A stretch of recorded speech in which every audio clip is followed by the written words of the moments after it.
Hello and welcome to today's video. Today, I'm so excited we're starting a new series. We're calling this the Racing Debrief. Kind of just wanted to have a series on the channel where we just talk about racing topics.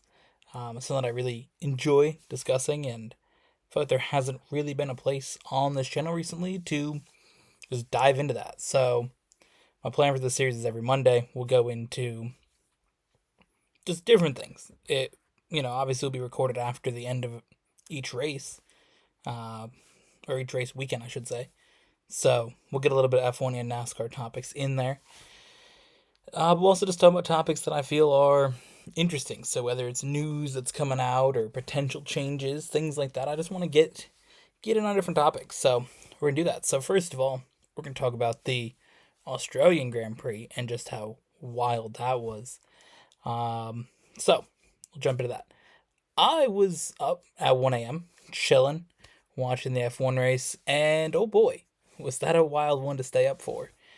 Um, Multiple red flags, chaos at the end. And let's kind of break down what we saw throughout that. The first part was the first red flag was lap 7 or 8 around there. Alex Albon went off into the gravel, threw it all onto the track. Parts of the car was there. Um, there was some discussion of should that be a red flag? Should it just be a safety car?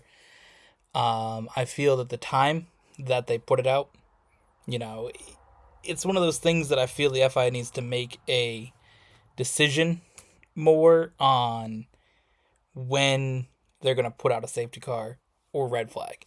I feel that's their main issue. I don't think that situation was wrong to put out a red flag for. I think that, you don't want to lose laps in the race.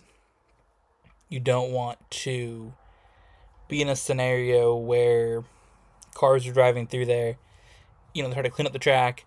Okay, cars are coming through. Like, you don't have as much time. So just clean, get the cars off the track, give people time to clean parts of the car or the gravel. I think that made sense. The main issue with that is when they call it. All the cars drove through it once. Cars pit because drivers are going to pit after a safety car. It just makes sense. So you've seen George Russell go from the lead to seventh, and at that point you have to just say, okay, we're going to call the safety car now, and it's staying a safety car, or we're going to have the red flag. I feel like that change affects drivers' races. I think that's the main thing that's an issue with it is not. And I do think some of the things with the red flag, if you can change tires or not, whatever, that can be something you can discuss the advantage in it. But I think the main thing is, George Russell went from leading to seventh. Of course, ultimately for him, it didn't matter. He was going to win because his car said no. His engine burned up later. But, in general, had that not happened and he just got, a bad finish, had he only got up to fourth, right, in that race or whatever, I think that's something that needs to be addressed is how quickly they make the decision. I get if you say, okay, we're doing safety car, you assess it, red flag, but you have to make the decision before somebody comes in and pits. That's the main issue with that.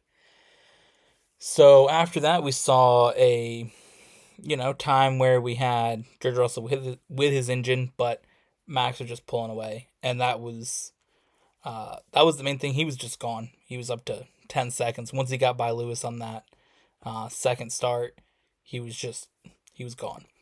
We had the Lewis Alonso section where they were kind of get close to each other, pull away. And then we get to the second red flag. And that's where things got, really wild. The tire comes off the Haas for Kevin Magnussen, hits the wall, takes that tire off. And, you get that restart a few laps later, or clean it up, then you get a restart. Okay, again, I think that is a situation where you decide, are you gonna red flag? I don't know if I really think that was necessary. There's only a few laps to go. I think there was 4 laps in the race. It didn't feel necessary to me, because then everything that happened after that was just pure chaos. That was unnecessary. Um, you know, Watching both F1 and NASCAR, the way they run the rules are differently done. NASCAR's always trying to finish with a green flag, and there's really no way that they won't, um, unless it's stopped for rain. They'll always end the race on a green flag. They'll have as many chances to extend the race as we've seen in Circuit of the Americas last week. But F1's a set amount. It's unless they end the race early due to timing out or um, you know intense rain. F1's races will always just end at the set laps. So there's not like an overtime scenario with F1. So if they want to go for as much chaos as possible, if they want to take that NASCAR route, which I don't think they should, but if they do, the red flag is what they choose. And at that point, I think, 4 laps, you just end it at that point. The Haas is out of the way. Somebody gets out there and cleans it up a little bit, and you're good. I don't think that race needed to continue. But it did. And after another red flag, we saw another restart. And, another grid start. Max pulled over, blocked Lewis.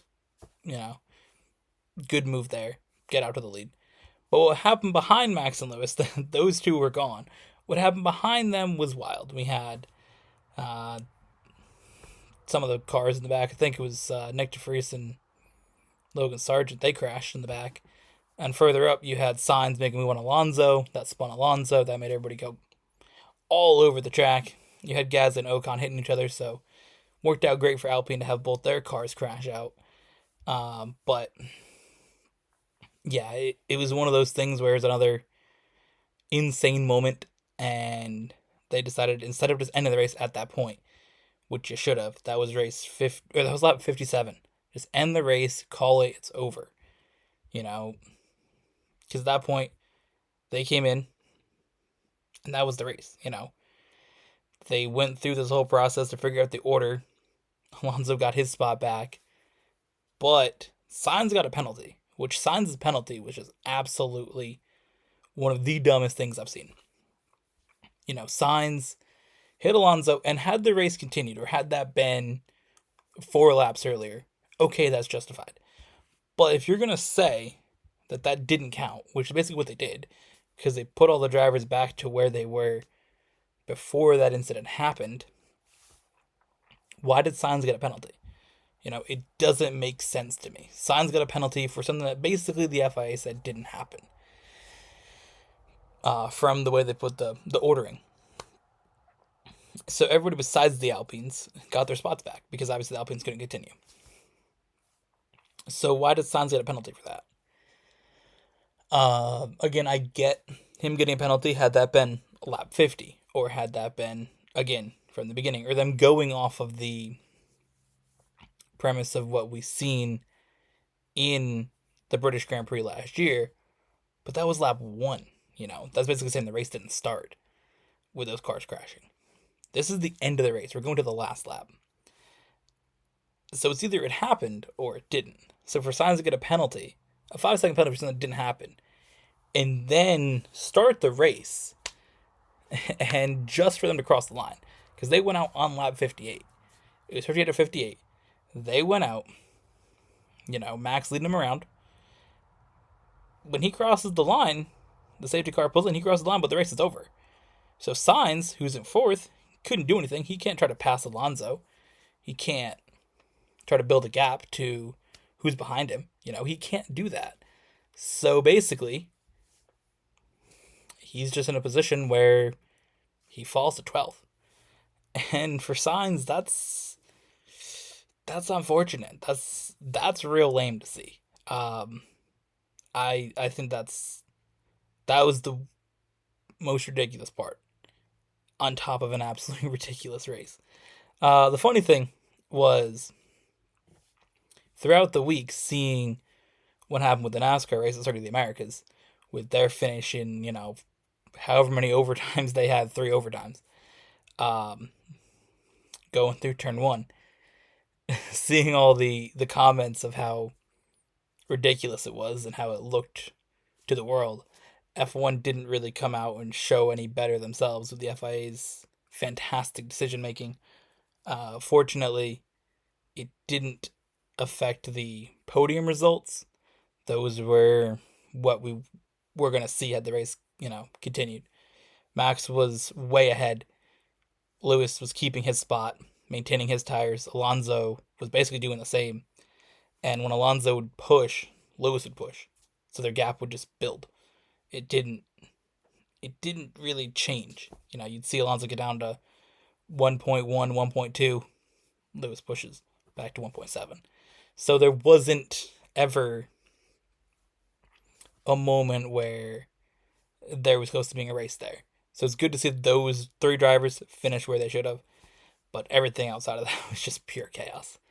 And similar to what we've seen in NASCAR at Circuit of the Americas last week is just absolutely ridiculous. The driver who was supposed to win the Circuit of the Americas, who was the best driver, won, with Tyler Reddick winning. But again, similar situation, having to watch that. I'm up here. It was almost 4 a.m. when I went to bed because I was just like, I watched it finish at like 3:30 by the time the podium part got done. I was like, okay, well, guess we're staying up now. But that's that. That's the Australian Grand Prix portion of the video. That was wild. I didn't expect, I have a whole topic actually planned for the episode in mind. I was like, okay, this is what I want to talk about. But this race is absolutely pure chaos. I was like, there's not going to be that much happening in, any races this weekend, I don't think. I mean, Australia has, shown to be wild, but last year Australia was so bad. I don't even remember much about it. I was just like,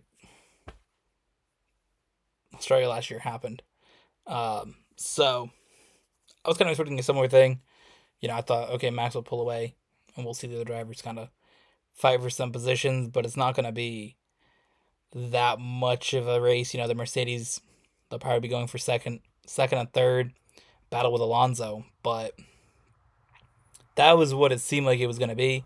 So, part of that happened, but then all the chaos happened outside of that. So the main thing, though, that I really want to actually dive into today is how I feel about the F1 cost cap. That's I feel a major thing that honestly kind of takes part of the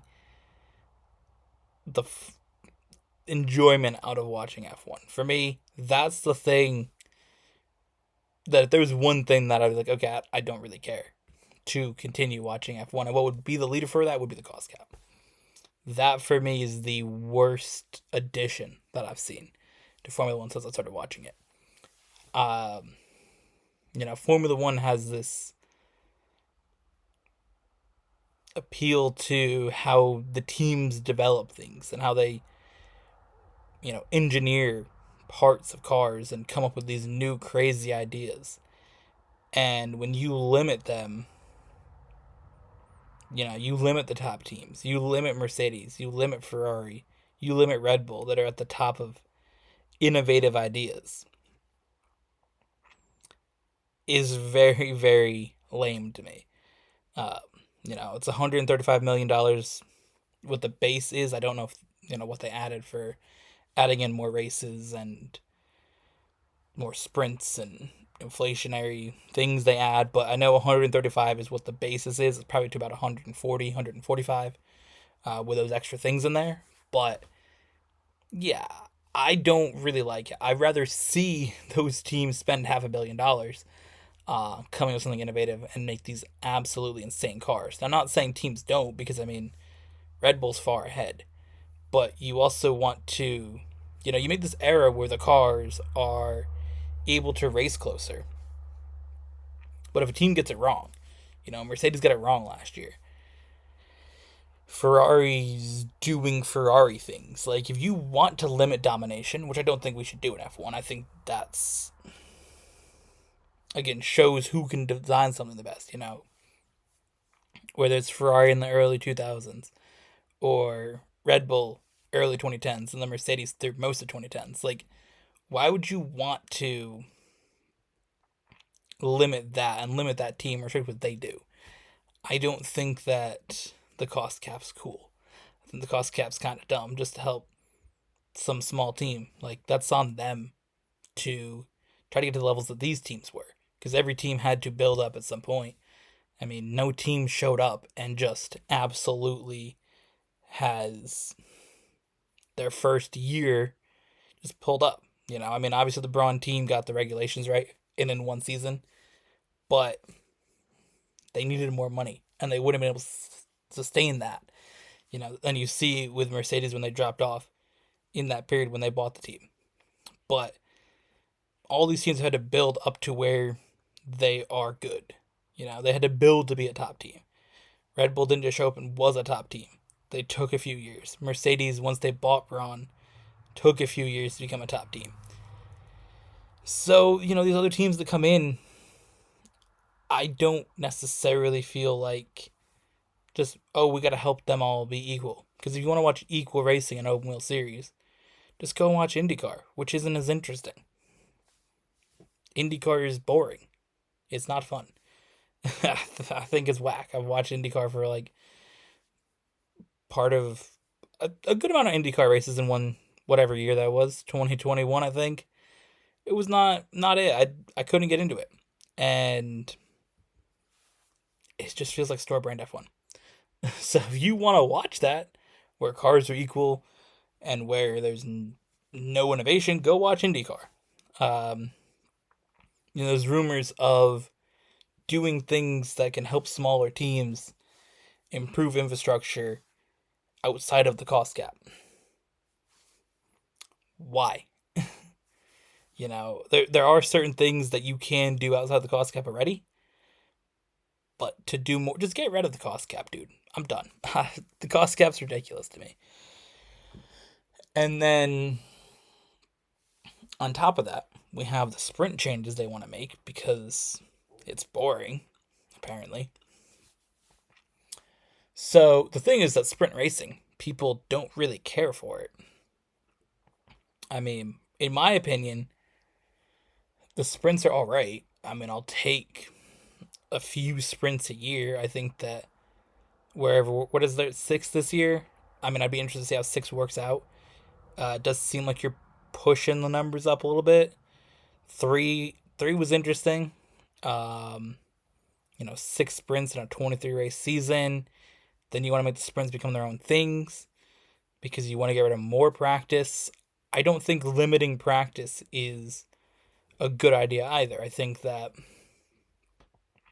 reducing it a little bit, I think when they had 90 minutes and 3 sessions was a bit wild. I think 3 60-minute sessions is good. Even 2 60-minute sessions, that's 2 hours. The teams know what they got. They're efficient enough to get things done in 2 sessions. But I don't really have an issue with that. I mean, I haven't really watched practice this year, but other years I did watch at least a practice session. I would watch a Friday session. But to do 1 session, so this is the plan. They're potentially trying this out soon. Is 1 practice session, a qualifying on Friday. That would set the starting order for the race on Sunday. Then doing a qualifying session on Saturday for a sprint race that would be later on Saturday. And then doing the actual race on Sunday, right? The thing, in my opinion, with that is why. Why do you need two qualifying sessions? Qualifying is cool to watch, but I'm not like here thinking we need more qualifying sessions or we need to make the sprints their own standalone race. I think that the sprint being a race that leads into qualifying, or leads into the race on Sunday, a sprint race that's kind of qualifying. They didn't really want to call it a race. They want to call it sprint qualifying, but the pole winners from the regular timed qualifying, whatever. I don't necessarily think, though, that the sprint needs to be its own standalone thing. I think that do a few sprints a year if you want, but just to cut more practice. I mean, look at what happens with NASCAR racing when we cut practice. I feel like since NASCAR's cut down on practice and qualifying since 2020. That was their COVID strategy, was cutting out that, right? Um, which, I mean, I don't really know how I felt about that. I think that in one season, in 2020, in the extreme cases of that, reduce the spread of COVID, right? Because the way that NASCAR runs things is different than F1. F1, you have your car. And if you break your car, the team rebuilds that car. NASCAR, if you break your car, you have a backup car, which then you have to set up and, take parts from one car to the other one, but kind of build a second car, right? So it does take more people in that sense of we have to prepare a second car at the track. F1 is the same people around each other, so you're not bringing in different people. So I get that part in 2020, right? I don't really think they needed to completely just get rid of practice and qualifying, but they did. So when it went into, COVID restrictions lifting and going back to normal things, NASCAR didn't really bring back practice. They had like 15 minutes. And you see it in a race where, you don't have it still. We had that got rained out, right? It got rained out at Richmond. And as you reduce it, more issues pop up in the race. Ricky Stenhouse had an issue with some line in his car. It might have been fuel line or something. Some sort of thing like that. That ruined his whole race. He had a solid race, solid car, but they didn't have practice to figure that out. Now, obviously, it's different because it got rained out, but if you limit that and you have an issue with a car, you can figure it out. F1, you have an issue with a gearbox, you have an issue with some electrical component of the engine. You run it for more time, you do 3 hours of practice, you can figure out that issue. So that won't affect your race on Sunday. Or if you're having more things to be exciting, the way the weekend setup is fine. Even if you changed it, I don't have an issue with doing a qualifying and a sprint here or there, but to add more and make sprints their own standalone, like I just don't see the point. I don't. That's my take. So we discussed a little bit of NASCAR things in that. So let's jump into a few NASCAR things. There's not as much to touch on. F1 was really the main focus of this episode, but NASCAR this weekend we had the Xfinity race at Richmond. I don't really have much to say on that, honestly. The truck race, absolutely wild wreck on the front straight. I don't even know what to comment on that. Led to a lengthy red flag just to see the way those cars got hit, see the guys get out and just sit there on the track. Those were some hard hits, for sure. And I don't even know what else to say about it, but that was just absolutely insane. Carson Hocevar wins the truck race. A little bit of a incident where the top 3 trucks all take each other out. He took the blame for, Nick Sanchez losing the truck, but I don't think it's on Hocevar. Sanchez, slid up the track, came back on the grass, and Hocevar was there and bumped him. But, you're sideways out of control. I don't really think that's on the person behind you if you're sliding on the track way slower. The main thing, though, for the truck race for me, Hailie Deegan getting sixth place. She almost got 5th. Very, very close. Had the caution came out a few seconds later. She potentially could have. But I think the thing is that people, want to criticize her and her driving. I don't think she does a bad job. I think a lot of it's the position that she's in. I feel like the trucks don't suit her. You see a lot of drivers do jump from ARCA to Xfinity, especially you see with the Toyota drivers. Ty Gibbs did that. Sammy Smith did that. They would jump from ARCA right to Xfinity.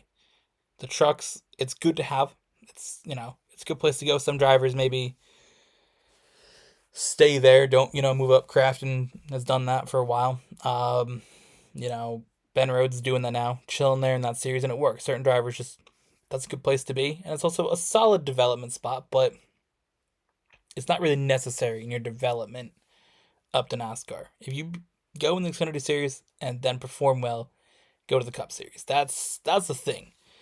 And I think that Hailie Deegan needs to go to the Xfinity Series. And I think it's been a thing for a while.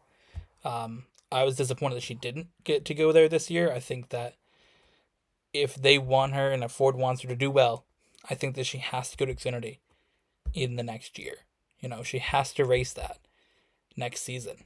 And I feel like it's just a waste of time having her run in the trucks. 3 years now in the trucks.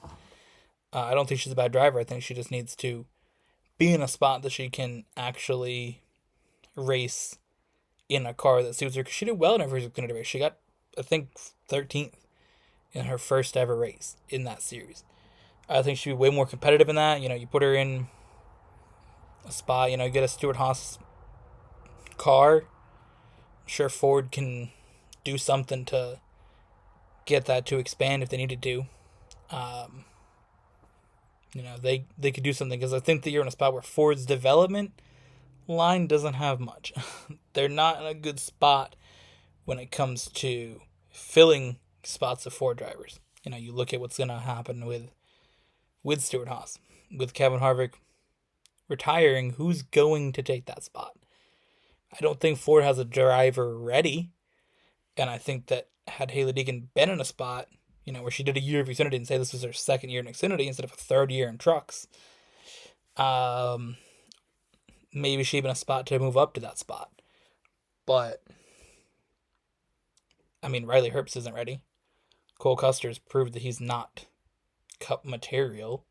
You have Zane Smith, but I don't think the front row is going to just be willing to give him up to Stewart-Haas. So I don't think they have a good spot. I think the Stewart-Haas as a team is going to have to fill that spot from trying to get somebody else. But they tried to get Kyle Larson. Ford blocked that. They tried to get Kyle Busch. That didn't work out. And what if Eric Almirola does retire? 2 spots? It's going to be difficult. The final thing is Richmond. Richmond for the Cup Series. I thought that was a good race. Richmond has been a track that I haven't looked forward to in a few years. It's definitely been a big yikes to watch 400 laps of Richmond. But I'd say this race was solid. I think that the low downforce package, the lower spoiler, the less diffuser strakes, I think that those things helped make Richmond a good race. I think that it was definitely solid. You've seen the Joe Gibbs Toyotas and the Hendrick Chevys. Those are battling at the front. It's cool to see 2 different manufacturers going at it, 2 teams going at it.